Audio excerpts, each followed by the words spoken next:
Алмазакунжанович, менин кароомо арыз менен кайрылып турда Ош шаарынын Жапалак айылынын тургуну Молдо Темир уулу Сыргак 2022 жылы Россия Федерациясында автобустун айдоочусу болуп жүрүп, Алмазакунжанович, бир жаранын сүзүп кетип, бутун сындырып, ошо Россиянын жаранын. Анан ошол жерде Россиянын страховой компаниялары жана башкалар жана ушербти возмещать этип, жана ден соолугуна кеткен чыгымдарды төлөп берип, тергөө ошо менен кыскартылган экен. Анан ал киши Ошко келип кайра барса, азыр эми Тула шаарында номер 1 СИЗОго кайра камап коюптур. А тиги жабырлануучудан эч кандай арыз жок экен. Ортодо тергөөчү кичине каражат сураган экен, незаконный.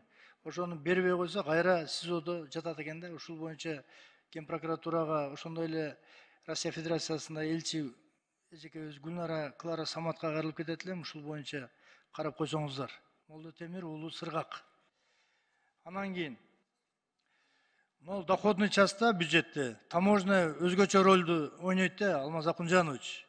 Мен кече Ошто, анан мына Бишкекте бир сыйра анализ кылып жүрдүм эле. Мына таможенный терминалдар эмне үчүн бизде менчик?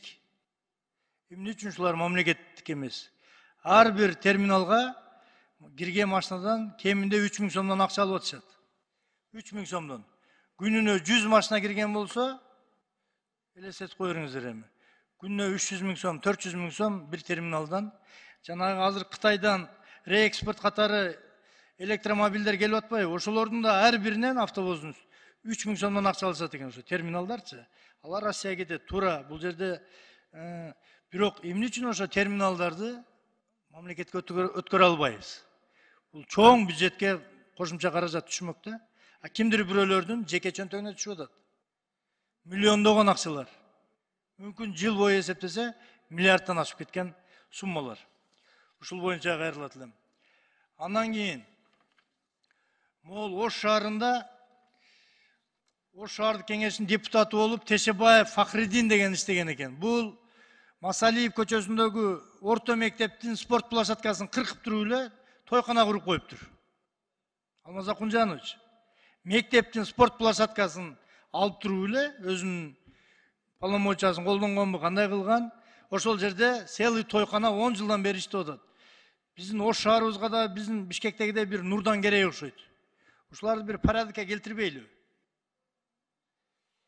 Кимдин мүмкүнчүлүгү болсо эле маданият үйлөрүн, мектептердин спорт площадкалары бүт коммерциялык субъекттер болуп калган да.